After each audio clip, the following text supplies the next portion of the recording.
কাজের বান্ধবীর সাথে ফোনে কথা বলছিলাম, কথা বলতে বলতে তার কিছু কষ্টের কথা সে বলছিল, কিন্তু যেটা ওর কষ্টের কথা শুনে আমি বুঝলাম কিছু শাশুড়ি রোগে নয়, পুত্র আর পুত্রবধূকে না একসাথে হাসি খুশিতে দেখলে হঠাৎ অসুস্থ হয়ে পড়ে।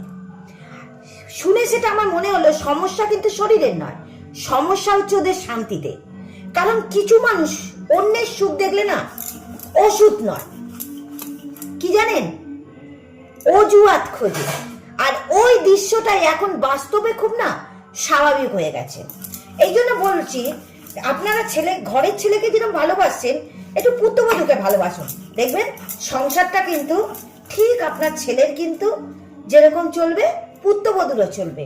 আর আপনি যদি মনে করেন না আমি আমার ছেলেকে দেখবো পুত্রবধূকে দেখবো না, দেখবেন সংসারটা কিন্তু একদম কিন্তু স্বাভাবিক হবে না আপনার ছেলে। তখন কি হবে জানেন?